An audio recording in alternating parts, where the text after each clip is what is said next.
Tonight, Ontario's police watchdog is investigating an incident where a Tyendinaga Mohawk woman was trampled. There's condos that are going up. There's a space in the park where there are a lot of Indigenous people. They're getting forced out. Some students in Montreal have a new way of dealing with an age-old problem. They get to choose one that inspires them or that they want to advocate for, and that's something that they get to write their original song around. And a contest encourages students to learn computer coding with a little help from some musical friends.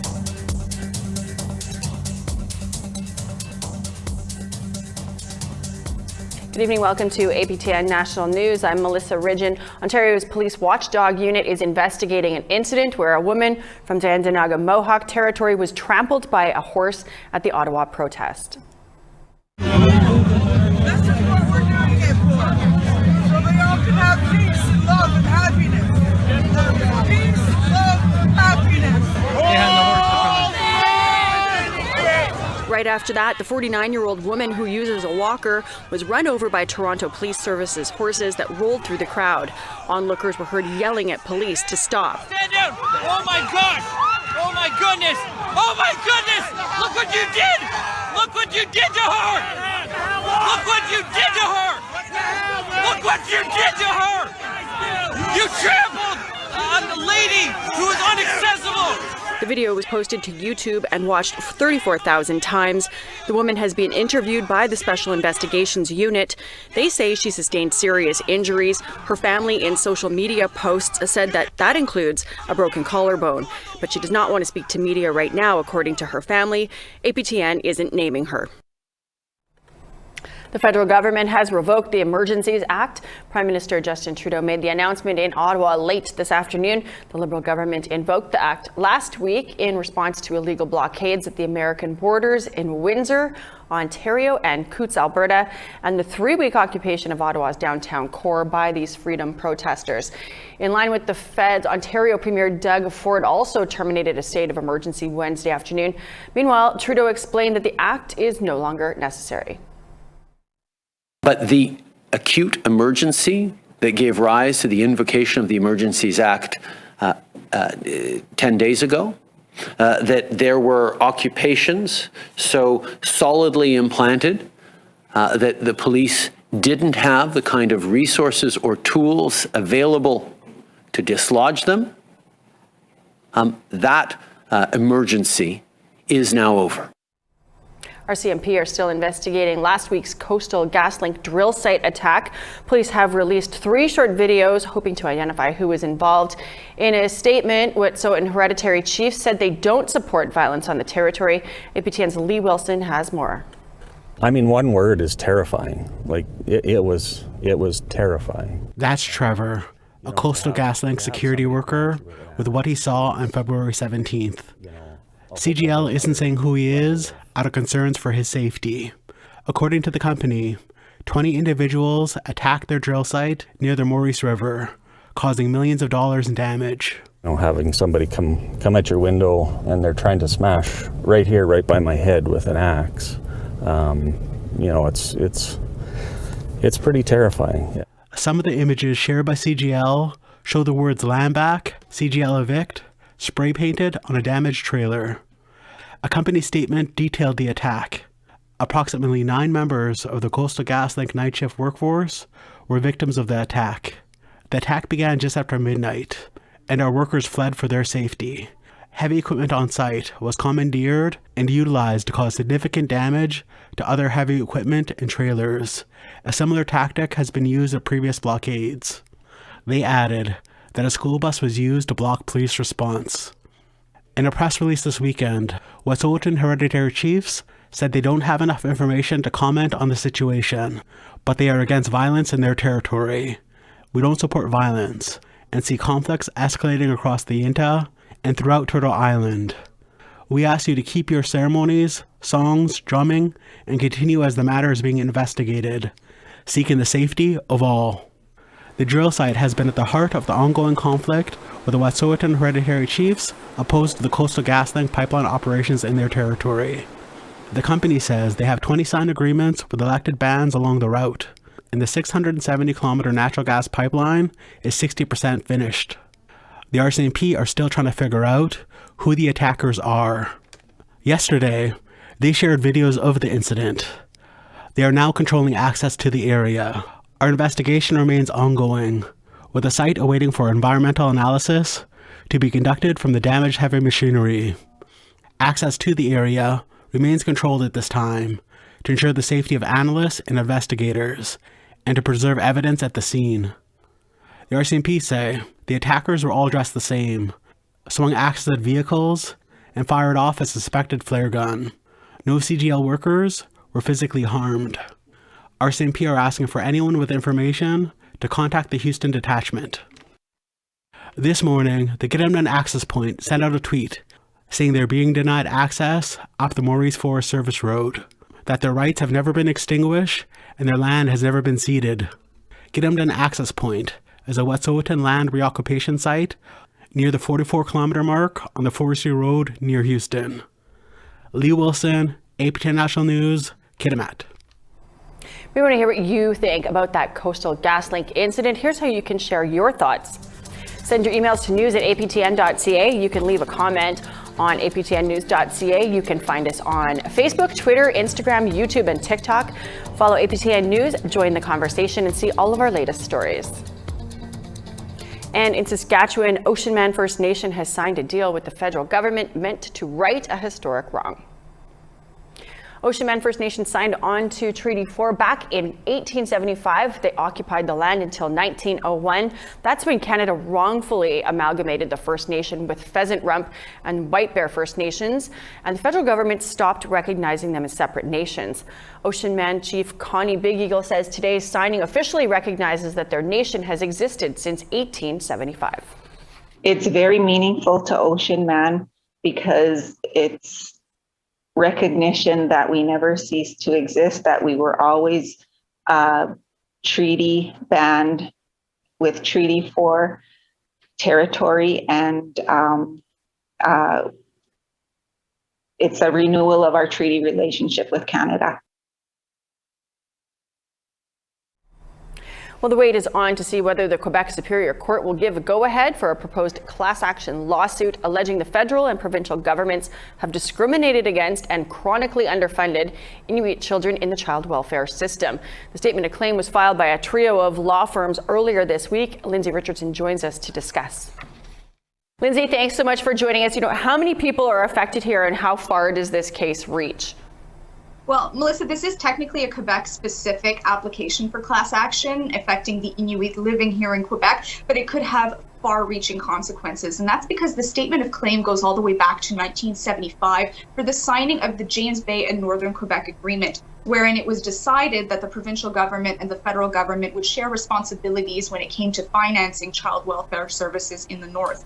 So according to this statement of claim, any child that was taken into the child welfare system since 1975 could be eligible for compensation, as well as their parents and caregiving grandparents, as well as anybody who may have been denied a service or could not access a service in the North because it was underfunded by one or both of these governments.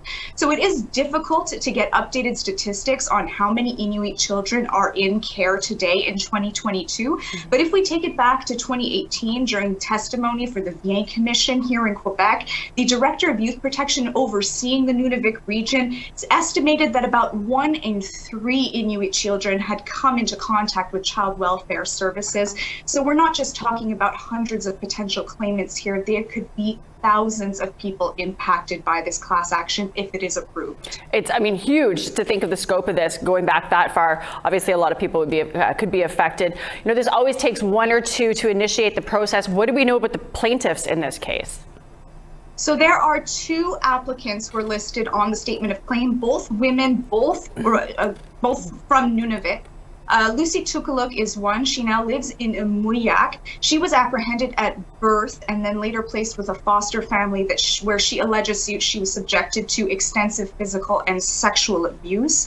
The second applicant Tanya Jones. She now lives in Montreal. She was apprehended about the age of 3 and cycled in and out of about 10 different foster homes, also alleging that she was exposed to sexual and physical abuse during that time.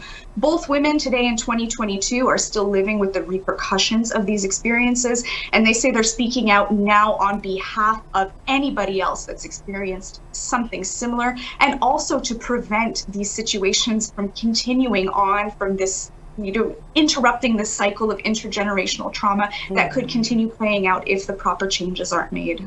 So what happens next? Well, because the federal government is obviously named as a respondent in this application, we reached out to the Minister of Indigenous Services as well as the Minister of Crown Indigenous Relations to see if they had a reaction. They say they're aware of the application and they're now consulting with their legal teams. As far as Quebec is concerned, we haven't had an on-the-record reaction. We did reach out to the lawyers representing the 2 applicants to see if they would speak to us more in depth about their experiences, and they're simply not ready yet. It's too sensitive. There's obviously a bit of a re-traumatization process and having to lay all these facts out and be deposed in a legal context.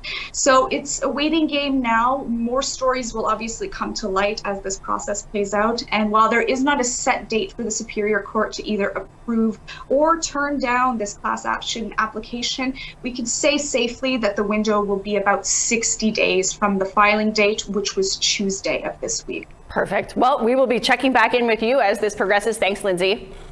Thanks, Melissa. We need to take a break, but coming up, a new project in Montreal brings portraits to the streets.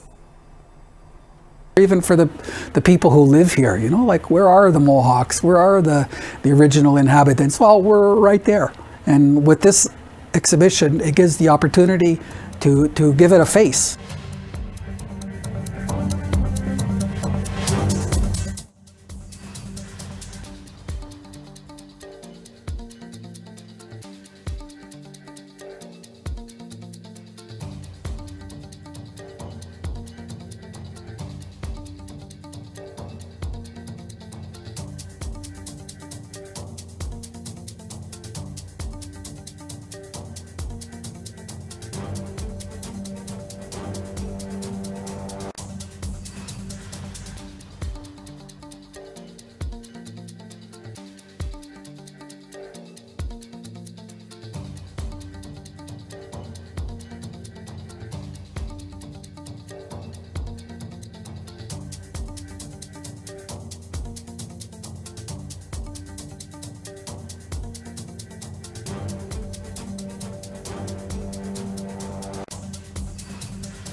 Boyle Street Community Services has been helping the homeless people in Edmonton for decades. Soon they will be able to help people get their status cards more easily. APTN's Chris Stewart explains. Boyle Street Community Services has helped people access their Indian status cards since 2014. Now, a new agreement with Indigenous Services Canada makes that even easier. They can help fill out client paperwork, all without having Indigenous Services present or having the client visit government offices. Margaret Archibald is the agency manager for Boyle Street Community Services. This new partnership is what we call a trusted source partnership, and that means that because of that lengthy relationship we've had with Indigenous Services Canada, we are now identified as a partner who they trust and have trained to actually begin to do the processing of the applications here on site without necessarily having the regional office staff present. But they are still a significant partner in the background. Archibald says her organization is the first nonprofit in Alberta to become a trusted source by Indigenous Services Canada. People who visit Boyle Street can also access other ID, like birth certificates and health cards. By coming to this location, they're going to get wraparound services as well, not just the ability to apply for status cards. And I think that's what's really vital here. And it also provides them with benefits like health care. If they need support in educational costs, they can also, dental, prescriptions, and also it allows them to use that card to do, travel across the border. Indigenous Services Canada has provided extra funding to get this off the ground. Archibald says they have been a great partner. I think that Indigenous Services Canada has really stepped up and has really reached out its arms to say, listen, we're proud of what you've done in the past for our community, for our Indigenous community, and we really want to support you in moving forward in this direction. The program is expected to get started in mid-March. Chris Stewart, APTN National News, Edmonton. Adult volunteers and high school students spent part of their weekend postering headshots of Indigenous people on buildings around Montreal. It's part of the Inside Out project. As Amelia Fournier reports, it showcases community concerns at an international level through public art. Perfect. Look at you, you're a pro. Naguset is already a familiar face in Montreal's community activism circles, and these Indigenous faces will soon be familiar to Montrealers across the city. Students from Mind High School are helping Naguset and the project's volunteers put up posters for a project entitled Indigenous Forced Displacement. Naguset says this uprooting of Indigenous people is ongoing. Because I work in and around the Cabot Square area, there's condos that are going up, there's a space in the park where there are a lot of Indigenous people. They're getting forced out.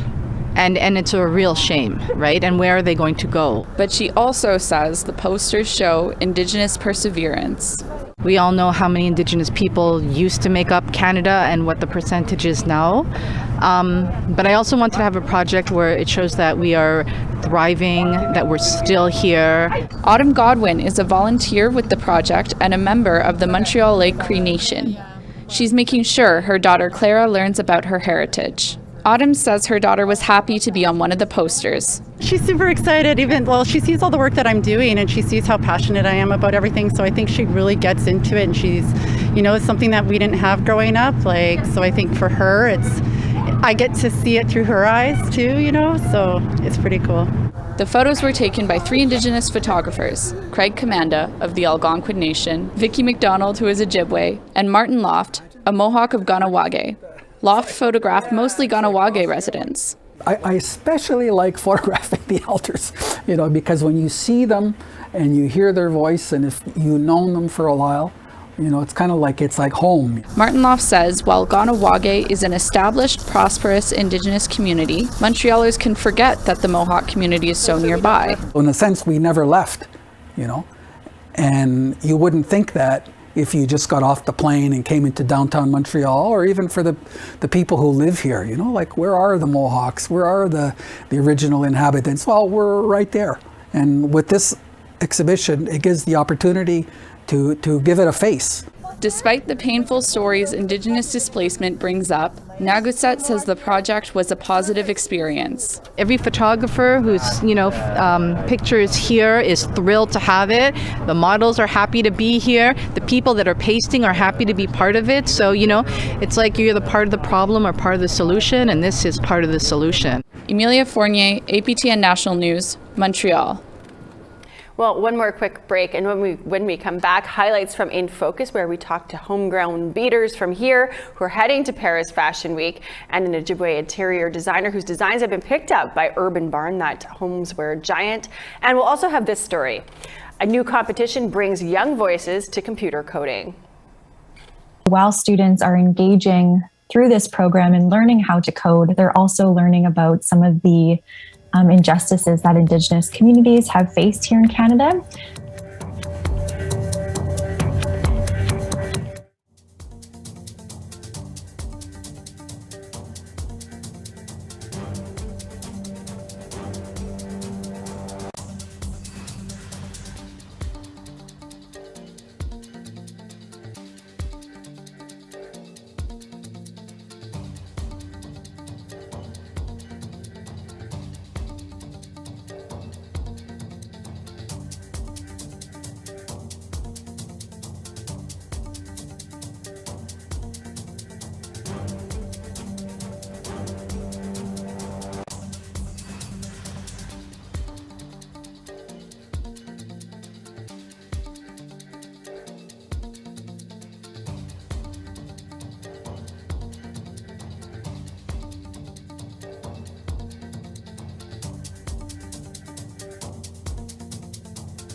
Welcome back. It's time now for our photo of the day. Thanks to Jennifer Duca for sharing this picture of her and her friend Trish out enjoying winter, feeding some wildlife in the West Hawk Lake area. That's just in the southeastern portion of Manitoba. You can send your photos to share at aptn.ca for the chance to be featured as our next photo of the day. Let's now take a look at tomorrow's weather forecast. We've got -5 and cloud for St. John, sunshine and -6 in Fredericton. Cartwright -20 and snow, Kuujjuaq sunshine -28 degrees expected. Lots of sun in Quebec there. Sept-Îles is -10, Chibougamau -18. Sun continues down in southern Ontario, -7 for Ottawa, -9 for Sault Ste. Marie. You get lots of sun up north there too, -13 for Kapuskasing, -11s for Thunder Bay and Wawa. -19 and sunny for northern Manitoba there, Thompson and Norway House. Sunshine in southern Manitoba too, -20 is pretty much everywhere, Barons River, Princess Harbour, Gimli and Winnipeg. -16 and cloud for you, Saskatoon, -20 and sunny for Regina. Sunshine in northern Saskatchewan, -19s for Uranium City and Stony Rapids. Sun and -7 for High Level, -6 and sunny in Grand Prairie. Here we get some cloud and some flurries, -7 for Edmonton, Red Deer, Calgary and Medicine Hat. 5 and sunshine for Campbell River, -5 and sunny for Quesnel. -5 for you also in Fort Nelson, sunny skies there, same with Prince George. -6 in sunny for Beaver Creek. Rock River makes a sun and cloud, -7. -7s for Fort Liard and Trout Lake, sunny skies there. -16 in sunshine for Inuvik. Snow, -11 for Sax Harbor. Whale Cove, -27 and sunny. New Yacht, -29, clear skies there. Kenite, -27 and clear. Arctic Bay, -32 and sunny. Paris Fashion Week Fall Winter 2022 kicks off on Monday, and a couple of Prairie girls and their assistants are headed there to show off their beadwork on the biggest of all fashion stages. We talked with them on In Focus this afternoon. Here's a clip. At first, I was just doing it for myself, and while I was practicing, I started making pieces for friends of mine, and that just kind of got the ball rolling, because then more of my friends wanted pieces, and then their friends wanted pieces, and then I was like, I'm going to make a separate account, and it just kind of blew up from there. I am obsessed with Fashion Week. I love fashion shows. Project Runway is one of my favorite shows of all time, but I never in 1,000 trillion years could have ever imagined that I would participate in something like that. That to me was just so far out of my realm that there is no way that I could have even thought that this would be, an option ever. I actually used to wonder what it would be like. To me in those days, it was unattainable. It was something that I never even dreamed would happen, because, you come off the res, you move to the city, and you just don't imagine that you could fit into these, shows that you watch on television. And I used to run home at lunch, from times when I would live in the city, I would run home at lunch just to go watch Fashion Week. I thought, I'm going to apply and I'm going to see what they say. And the worst they can say is no, so I applied, and literally 2-3 days later, I got a response. I couldn't believe it. I submitted some photos of my work. A Winnipeg-based Anishinaabe educator is helping lead the charge for teaching students the basics of computer coding while engaging in discussions about reconciliation. Launching today, Your Voice's Power is a national competition for middle and high school students. It's designed to teach fundamentals of computer science, entrepreneurship, and social justice. Students will create their own original songs using music from 3 Indigenous artists. They'll use EarSketch, a free online code editor available in English, French, Anishinaabe-Moan, and Inuktitut. Students will learn how music, computer science, and entrepreneurship can be tools to fight for social justice. The competition runs through May 31st. 2 winners will receive $5,000 for college or to start a business, and 1 teacher will receive $1,000. While students are engaging through this program and learning how to code, they're also learning about some of the injustices that Indigenous communities have faced here in Canada. So we talk about residential schools, we talk about the 60s scoop, and ultimately students learn about the 94 calls to action, and they get to choose one that inspires them or that they want to advocate for, and that's something that they get to write their original song around. That is your midweek national news. I highly recommend that you check out that In Focus episode online at aptnnews.ca/infocus, or you can watch it on the APTN News Facebook channel or Facebook page.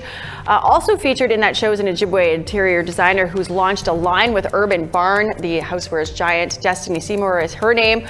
And full interviews with those beaters who are hitting the catwalk at Paris Fashion Week. You'll love to watch. I'm Melissa Ridgen. Thanks so much for joining us. Have a great night. We'll see you back here tomorrow.